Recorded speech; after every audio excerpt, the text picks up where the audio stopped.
Entonces, les estaba explicando, señoritas y caballeros, les estaba explicando la ley, la teoría del desuso que nos planteaba Thorndike como dentro de esos tres principios de aprendizaje que he mencionado.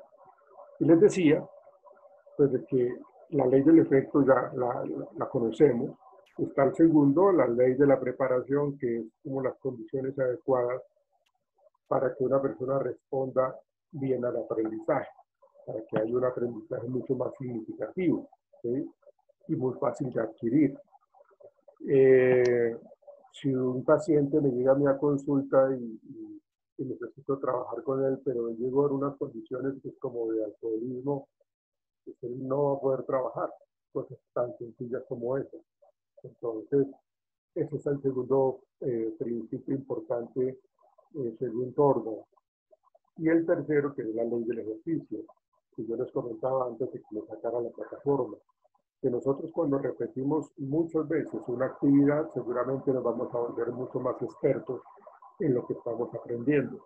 Si yo quiero ser el mejor pateador de tiros libres en fútbol o en béisbol o en tenis, entonces yo tengo que poner en práctica y aprender y trabajar en eso todo lo que me ha enseñado el instructor, todo lo que me ha enseñado el profesor.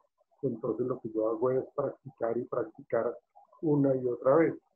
Eso quiere decir que en la medida que yo repita la actividad muchas veces, ese aprendizaje va a ser mucho más consolidado. En el aprendizaje se habla de huellas de memoria, y las huellas de memoria es que yo tengo muy interiorizado el aprendizaje en mi conocimiento, ¿no?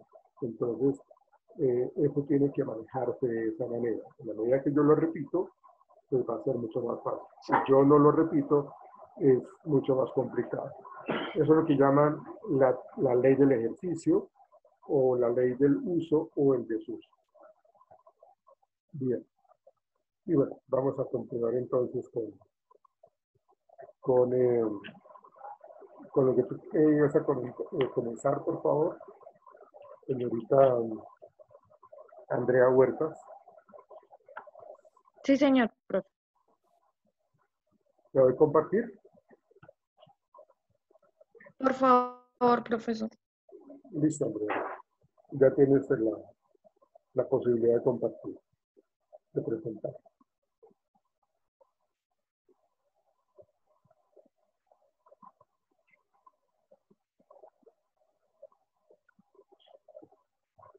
Antes de que tú comiences, eh, Andrea, quiero comentar de que estos tres teóricos que vamos a escuchar, que son Brunner, que es Vygotsky y es Ausubel, ya son teóricos más relacionados con la corriente conductual cognitiva, ¿sí? Son más cognitivos. Entonces, aquí ya nos estamos metiendo un poco, que mañana yo lo voy a trabajar en el campo de la psicología cognitiva, eh, todo el aporte que la psicología cognitiva le hizo a la psicología, le hizo a los procesos terapéuticos, les hizo a la educación, porque estos tres personajes que vamos a conocer hoy, en la medida de lo posible, están trabajando pues, en el área educativa, y son muy importantes, pero desde el enfoque cognitivo. Listo, Andrea, por favor, sigue. ¿Están viendo las diapositivas? Sí, señorita. Bueno, Jerome Brunner, nació, Jerome. Jerome Brunner en Nueva York, nació en Nueva York en 1915 y murió en el 2015. Fue un psicólogo estadounidense que hizo importantes contribuciones a la psicología cognitiva y a las teorías del aprendizaje dentro del campo de la psicología educativa. Bueno, alguna de ideas previas, pues Brunner establece una especial relación entre el desarrollo de la mente y la educación. En primer lugar, sostiene que entre la enseñanza y el aprendizaje interviene la actividad del sujeto que se acerca a la tarea de conocer. En segundo lugar, afirma que el propio desarrollo de la mente se apoya en la idea de mediación, es decir, que sin esta actividad la mente no se desarrolla de forma adecuada. Brunner compartió con Vygotsky la siguiente idea: el desarrollo es un proceso que está socialmente mediado, asistido y guiado por otro, para el cual resulta importante la educación. Bueno, entonces Brunner habló sobre la noción del andamiaje, que es una teoría que fue desarrollada por David Ward y Brunner a partir del concepto de zona de desarrollo próximo de Vygotsky. Esta teoría postula en una interacción de tipo enseñanza-aprendizaje, la acción de quien enseña está inversamente relacionada al nivel de competencias de quien aprende, es decir, cuanta mayor dificultad presenta en quien aprende, más acciones necesitará de quien enseña. Bueno, entonces este concepto de andamiaje fue una metáfora que alude a la utilización de andamios por parte del maestro. A medida que el conocimiento se va construyendo, el andamio se va quitando. Y en la actualidad se reconoce que el proceso de andamiaje no solo se establece entre el profesor y el alumno o el padre e hijo, sino también entre igualdades, a lo que se le denomina andamiaje colectivo. Bueno, Brunner, el padre de la psicología cognitiva, acuñó a este término para describir la estructura de apoyo que los maestros y los padres dan rutinariamente a los niños durante el proceso de aprendizaje. Entonces, esta teoría afirma que el aprendizaje se lleva a cabo activamente ayudándole a los niños a construir nuevas ideas sobre su conocimiento actual y anterior. El objetivo de esta prueba general propósito educativo era guiar al niño a través del proceso de aprendizaje prestándole apoyo hasta que se haga evidente que el niño ha alcanzado la independencia entre las tareas. Y la creencia de Brunner es que los andamios en última instancia puede ayudar a un niño a ser estudiante autorregulado e independiente. Brunner también habló del aprendizaje por descubrimiento. Entonces, a lo que él denomina que el aprendizaje por descubrimiento es un método de aprendizaje en el que el alumno descubre nuevos contenidos de forma inductiva. Y el objetivo del aprendizaje por descubrimiento es que los alumnos lleguen a descubrir cómo funcionan las cosas de un modo activo y constructivo. Su enfoque se dirige a favorecer capacidades y habilidades para la expresión verbal y escrita, la imaginación, la representación mental, la solución de problemas y la flexibilidad mental. Entonces,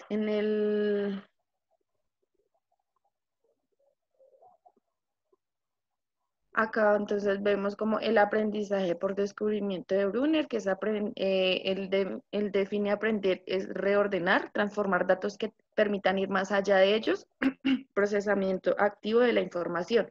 Entonces tiene unos aspectos fundamentales, los cuales es secuencia de la representación, que no hay una sola forma de enseñar, prima las diferencias individuales, continúa con una estructura o forma del conocimiento, que es la forma como se presenta el contenido a ser estudiado, la forma y frecuencia del refuerzo, que son condiciones del alumno. El alumno debe traducir lo aprendido al momento de enfrentarse a sus problemas. Y por último, habla de la predisposición a aprender, que es motivar teniendo en cuenta el grado de incertidumbre.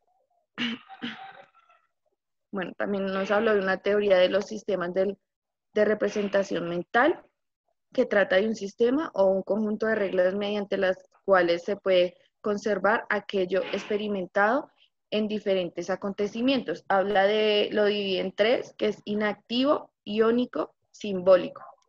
Entonces, el modelo inactivo del aprendizaje, entonces se aprende haciendo cosas, manipulando objetos, imitando y actuando. Los niños pequeños son quienes más lo utilizan. Los adultos recurren a este modelo cuando intentan aprender tareas psicomotoras más complejas, y esto lo hacen conocer por algo de medio de la acción. Luego habla icónico, que este se refiere que implica la percepción del ambiente y su transformación en imágenes.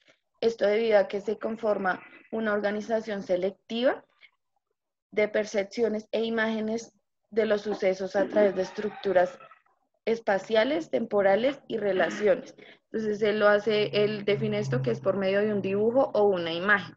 Por último, habla de lo simbólico, que hace uso exclusivo del lenguaje. Este proporciona medios para representar la experiencia del mundo y para transformarlo. El alumno representa el ambiente conforme como lo ve, y el modelo se va desarrollando a medida que el niño pasa del estado de las representaciones concretas al de las operaciones formales. Y pues él lo define como que se emplea símbolos como el lenguaje. Y el desarrollo supone un dominio de estas tres formas de representación y su traducción parcial de un sistema a otro. Estos deben ser inculcados tanto en la escuela como en el diario vivir. También nos habló de la teoría del instrumento, que para Brunner la educación es el resultado global de las influencias familiares, comunitarias, culturales y de formación académica que un determinado grupo humano ofrece a sus miembros. Por parte, la instrucción consiste en conducir al aprendizaje por medio de una secuencia de definiciones y redefiniciones acerca de un problema o cuerpo de conocimiento que aumenta su habilidad para captar, transformar y transferir lo que se ha aprendido.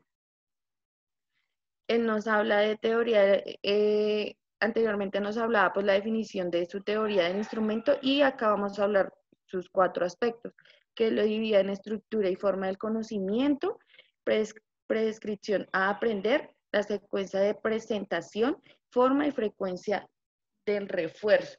Entonces, bueno, primero vamos a ver que la estructura y forma del conocimiento se basa en la forma que se representa el conocimiento, ya que se debe ser más fácil de comprender.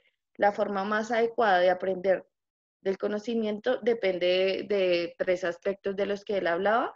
Entonces, él hablaba de modo de representación, que es el conocimiento que se puede representar en las 3 formas, que es la inactiva, la icónica y el simbólico.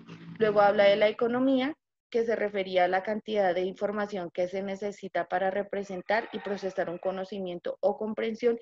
Y por último, hablaba del poder efectivo, que era el conocimiento que tiene un valor generativo de igual forma en lo real, lógico, algo lógico como en lo psicológico. Luego hablaba de la predisposición de aprender, que era el aprendizaje que se debe a la exploración de alternativas. Entonces, los individuos tienen un deseo especial por aprender, por lo cual la teoría de las instrucciones debe explicar la activación, mantenimiento y direccionamiento de la conducta. Entonces, la activación, él se refería a la explicación de la conducta de explorar alternativamente. Este se refiere al grado que tenemos de incertidumbre y curiosidad que produce en nosotros las ganas de explorar. Hablaba del mantenimiento, cuando la conducta ya se ha producido, era necesario mantenerla, y para eso explorar tiene que ser un beneficio, más no que nos perjudicara. También hablaba de la dirección, que para que haya dirección se tiene que conocer el objetivo y el valor de las alternativas. Debe dar información de dónde está el sujeto en relación a este objeto. Nos hablaba de la secuencia de representación, y era la técnica de instrucción que seguía al individuo, dándole pautas a seguir para lograr el objetivo y así pueda comprender. Entonces acá les voy a mostrar un video para complementar más la información.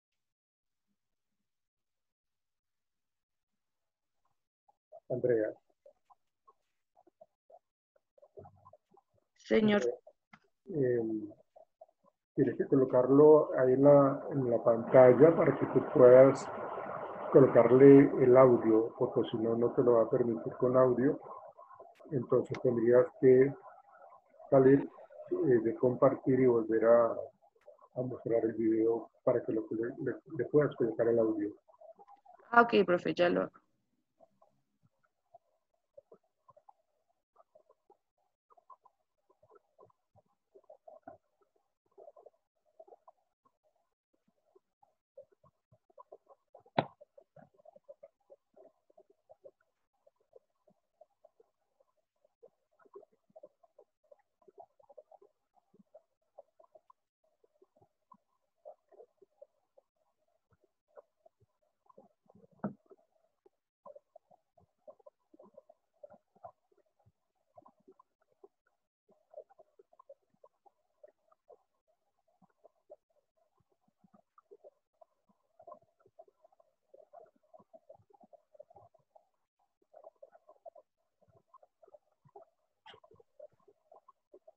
En este video hablaremos de Jerome. No sé si ahí escuchan el video. Sí, Andrea. Sí. Vale. Brunner y del cognitivismo. Brunner nació en 1915 y nos dejó en 2016, con lo cual con 101 años es uno de los pensadores más longevos del siglo XX, lo cual tiene su valía, ya que la mayor parte de este tiempo se dedicó a la investigación activa y a el conocimiento. Fue parte fundamental de la revolución cognitiva que poco a poco, a partir de la década de 1950 en Estados Unidos, fue reemplazando los esquemáticos y arcaicos sistemas de pensamiento del conductismo. De todos modos, se generó una amalgama que en la actualidad se suele denominar paradigma cognitivo-conductual. Vamos a ver las ideas centrales de su pensamiento. Soy el tipo del tapabocas. Conoce las 5 cosas que debe tener un kit post cuarentena. ¡Mid influencer! Cuando te bloquea la ansiedad, mastica Trident. Pensamiento, sus modelos de aprendizaje, sus tipos de razonamiento, el aprendizaje por descubrimiento y la importancia de la literatura y de la narrativa en el aprendizaje. Para ponernos un poco en contexto, Brunner pertenece y es miembro fundante, padre fundador, casi podríamos decir, del movimiento del cognitivismo, o la revolución de la teoría de la mente, del conocimiento y del aprendizaje. Este cognitivismo se suele denominar constructivismo social, ya que considera que la psique es moldeada en su interacción con los otros en sociedad y en una determinada cultura. La cultura precisamente determina que todo aprendizaje es cultural, situado, contextuado y arbitrario. Todos los conocimientos que los miembros activos de una cultura deben tener para pertenecer y formar parte activa y significativa de dicha cultura varía y cambia dependiendo la cultura y dependiendo el tiempo histórico. Estos conocimientos que deben aprenderse se dan siempre en una interacción social con los otros. Todo aprendizaje no puede ser catalogado como individual, sino como social, en la interacción con un otro que puede ser un maestro, un experto, y en relación a compañeros que tienen un mismo nivel de aprendizaje y estamos aprendiendo juntos en colaboración. Lógicamente, estos son postulados del constructivismo social simbólico de la psicología de Lev Semyonovich Vygotsky, el psicólogo ruso-soviético. Brunner es de hecho uno de los primeros que trae a Occidente y fundamentalmente al corazón de Harvard estos postulados constructivistas sociales, dejando de lado evidentemente los matices soviéticos para no entrar en conflicto. Según Brunner, existen 3 modelos o 3 formas de aprendizaje. un aprendizaje inactivo, es decir, mediante la acción, propio de los primeros pasos o de los primeros años del niño. Recuerden, por ejemplo, a Piaget y su estadio sensoriomotor. Fundamentalmente se aprende por la experiencia. Otro que es icónico, mediante la imagen y de la representación de aquello que se aprende. Y otro, evidentemente, el fundamental para la vida adulta y cultural de todo sujeto activo, que es el simbólico. El aprendizaje mediado los símbolos convencionales y arbitrarios del lenguaje y de la palabra. El lenguaje, principal herramienta y creación cultural que nos permite apropiar la cultura, el conocimiento, los saberes dados de una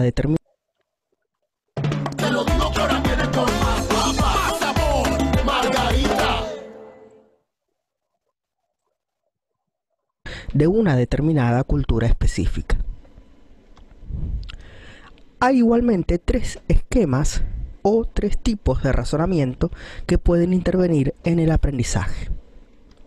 Uno es el inductivo, como todos ustedes sabrán, de lo particular a lo general, fundamentalmente en los aprendizajes mediante la experiencia.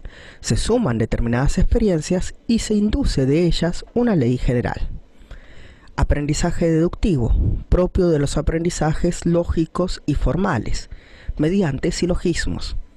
Todos los hombres son mortales, Sócrates es un hombre, ergo Sócrates es mortal. Pero también hay otro tipo de razonamiento que fundamentalmente no se había tenido mucho en cuenta hasta entonces, que es el razonamiento transductivo, es decir, un razonamiento por analogías o por comparación de fenómenos similares. Este es el que se da en la narrativa, para la construcción de metáforas, en el pensamiento creativo. Y Brunner estará de acuerdo en un pensamiento científico y formal, pero también en una instrucción integral en deportes, en ciencias, en artes, en literatura. El aprendizaje, por tanto, tiene que ser para Brunner activo. Ya no queda margen o lugar para el aprendizaje pasivo de aquel que enseña a alguien que no sabe nada respecto de un determinado tema, como más o menos se plantearía el conductismo. Debe del mismo modo ser colaborativo. Al igual que activo, debe ser en colaboración con otros, no individual. Y, en la medida de lo posible, debe ser propiciado mediante el descubrimiento. ¿Esto cómo se aplicaría? Mediante lo que a veces se suele denominar el andamiaje. Saben que un andamio es una estructura que se pone en torno a un edificio para que éste pueda llegar a ser terminado, que otorga seguridad a quienes trabajan en él. Es decir, que se puedan llevar a cabo situaciones reales, es decir, con sentido de resolución de problemas situacionales, contextuales, que más o menos se parezcan a las situaciones reales que el niño vaya a vivir, pero donde exista la posibilidad del equívoco y del error, y que las consecuencias de ese error obviamente no sean tan o no tengan tanta repercusión como en la situación real. De este modo, aprendiendo juntos, resolviendo problemas y estando siempre el tutor para poder facilitar la resolución de los mismos cuando hay alguna dificultad, entonces se puede resolver el aprendizaje mediante el andamiaje. Del mismo modo, para Brunner, la motivación en el aprendizaje es fundamental. Hay motivaciones intrínsecas, es decir, extrínsecas, que tienen que ver con lo cultural, con lo social, con las necesidades de una cultura y las necesidades de que determinados sujetos aprendan determinados saberes, y por lo tanto son valorados y premiados mediante determinados ritos iniciáticos. Cuadro de honor, pasar de año, aprender determinadas habilidades físicas o manuales, depende de cada cultura. Obviamente, las extrínsecas son motivaciones fundamentales para el estudio, pero también son para el aprendizaje y el desarrollo motivaciones intrínsecas, motivaciones de la propia persona. Por ejemplo, la resolución de sus problemas, objetivos, ir complementando, aprendiendo, desarrollándose y viendo cómo a medida que se va desarrollando y aprendiendo puede ir resolviendo situaciones más difíciles que antes les era imposible. Esta acumulación de automotivación es lo que más va a desarrollar el aprendizaje. Del mismo modo, Brunner se pregunta por la importancia de la narrativa en el aprendizaje. Todo el tiempo estamos narrando, contando y escuchando historias, y esto no es badalí o no es por azar. La estructura narrativa permite organizar grandes cantidades de información otorgándole cierto sentido que siempre es social, cultural. Permite, por lo tanto, a los niños reconocer los estados intencionales de las personas y de los personajes que forman parte de la acción, representándose el mundo de los adultos que también estará formado por determinados personajes, roles, funciones, motivaciones e intenciones con los cuales podemos o no llegar a colaborar. El legado de Brunner es inmenso. No solamente fue fundador del cognitivismo, sino que dirigió la cátedra de psicología cognitiva en Harvard durante décadas. Y evidentemente ha transformado o transfigurado la forma de entender el aprendizaje, de un aprendizaje individual y pasivo a un aprendizaje social, cultural, colaborativo y evidentemente inspirado en la psicología simbólica, cultural y constructivista de Lev Semyonovich Vygotsky. Hasta aquí nuestro brevísimo, curioso y caótico repaso por algunos puntos centrales de la teoría psicológica y de teoría del aprendizaje de Jerome Brunner. Si te ha servido para repasar, por favor, compártelo. Listo, profe. Listo, Andrea, gracias. Sí, muy interesante. Fíjense, muchachos, señoritas, que pues ya nos metimos de lleno en la corriente cognitiva, pues de que va a acompañar también a la corriente conductual. Entonces, Brunner, pues él se metió de lleno con el proceso de aprendizaje ya a nivel educativo, se centra mucho más en los pequeños como tal, y por eso él es una persona supremamente reconocida en todo lo que tiene que ver con el área educativa en los colegios, porque pues ustedes saben que la educación tradicional dice de que el alumno es una persona totalmente pasiva y que no tiene ningún tipo de acción o de actividad si no se la fomenta el docente, el profesor. Entonces es muy interesante a partir de la teoría de Brunner entender de que ya el profesor ya no es la figura central de aprendizaje, sino que por el contrario, tiene que valorar cómo el niño empieza a ser una persona mucho más dinámica, mucho más activa en los procesos de aprendizaje. O sea, ya no es un recipiente, el niño ya no es un recipiente en donde el profesor simplemente deposita el conocimiento y le va generando lo que él quiere. Es como si yo abriera el cajón de la mesita de noche y coloco ahí mis cosas y cierro el cajón. Más o menos esa era como la definición de lo que era el aprendizaje como tal, ¿no? Que era más guiado, era mucho más cuadriculado en ese momento. Ahora, pues lógicamente se entiende de que el niño se ve ahora dentro de ese proceso activo, se ve ahora dentro de ese aprendizaje. ¿Por qué? Pues porque el alumno, pues, lógicamente, tiene una serie de características, tiene una serie de esquemas mentales y que cuando interactúa con la realidad, pues va añadiendo información nueva a lo que ya tiene aprendido, pero por lo general está aprendiendo nuevas categorías, que es lo que él habla del constructivismo, ¿sí? constructivismo lo que se pretende es de que, como lo decía Andrea, era que la persona vaya descubriendo, aprendiendo a partir de lo que está haciendo. No importa que se equivoque, no importa que haya dificultad, lo importante es de que descubra, ¿sí? Porque ahí se le está dando importancia, lógicamente, a los procesos cognitivos. Es entendible también de que se debe tener por parte del niño una predisposición adecuada, un entorno ambiental adecuado, una parte biológica también adecuada, ¿sí? Para que se pueda, pues, como agregar esa información en los procesos de aprendizaje.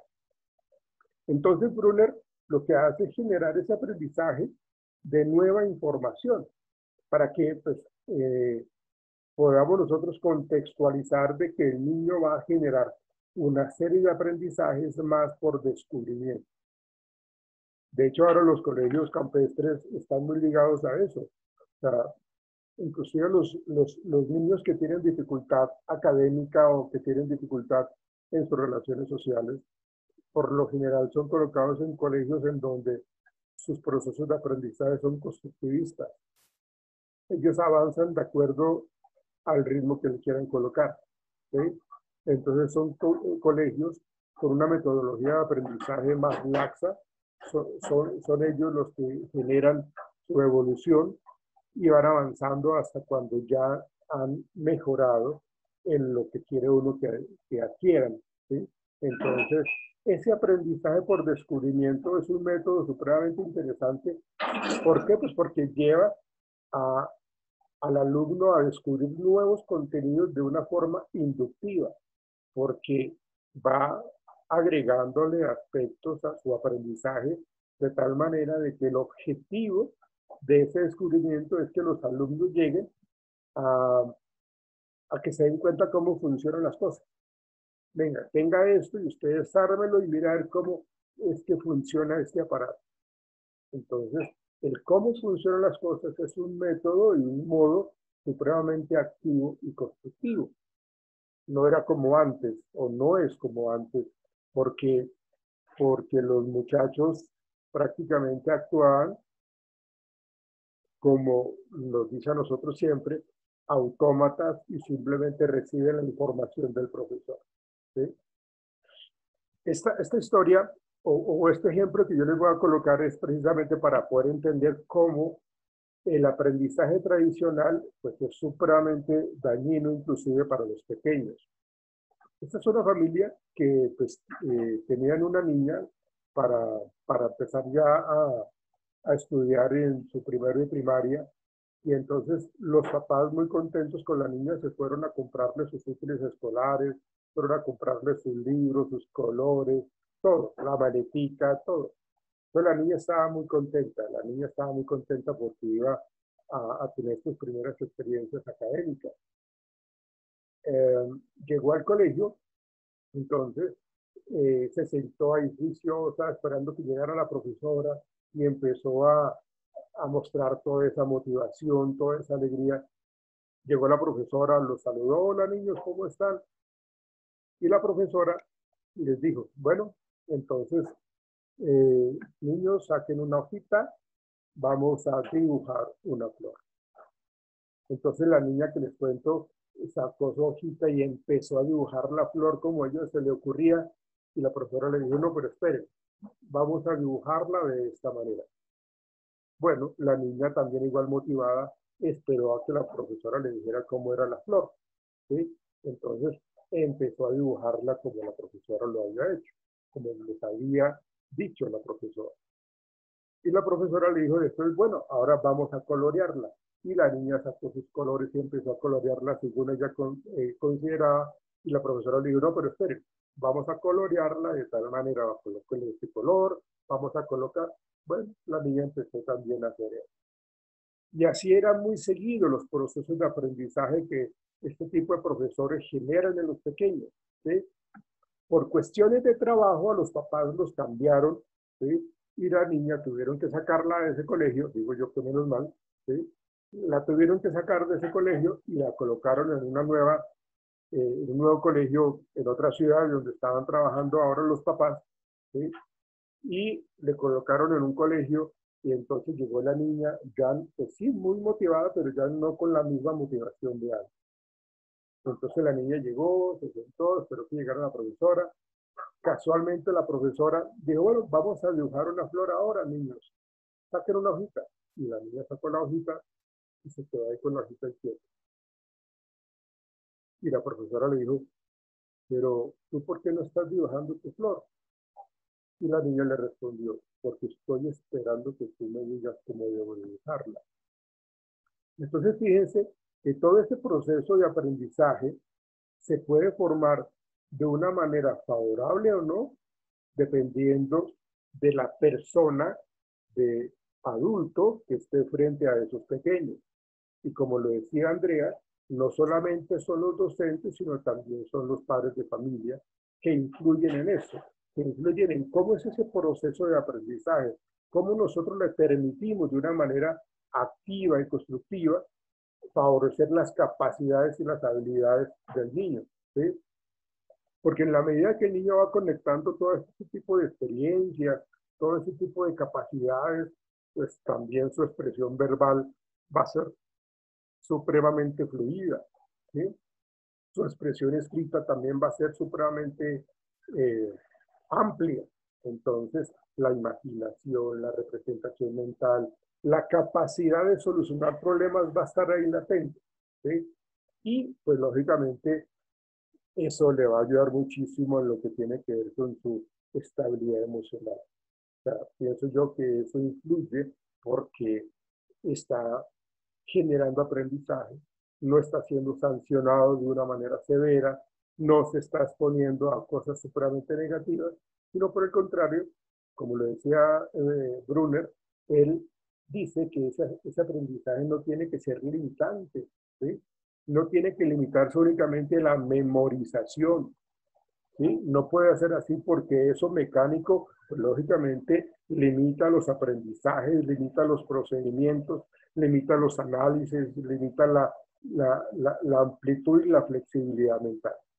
Entonces, hay que entender que nosotros debemos conducir al estudiante, a los pequeños, ¿sí?, al desarrollo de su propia capacidad, que él descubra su propia capacidad de resolver problemas, ¿sí? Y a veces nosotros los padres, no sé quién de este salón ahorita, sea padre ahorita o sea mamá, pero es entender un poco que nosotros influimos de una manera abismal en los pequeños. Si por ejemplo nosotros vemos a nuestro hijo, nuestro pequeño, nuestra hija, ¿sí?, que quería dibujar y entonces cogió los crayones y se paró frente a la pared de color blanco y empezó a rayarla y toda la cuestión. El grito que le pegamos nosotros, o la manera como nosotros lo asustamos, es decir, nosotros le pegamos qué susto al niño o a la niña por tener ese tipo de comportamiento, ¿sí? Y lo sancionamos y de pronto hasta le damos palmadas y bueno, una gran cantidad de cosas que nosotros inconscientemente estamos castigando.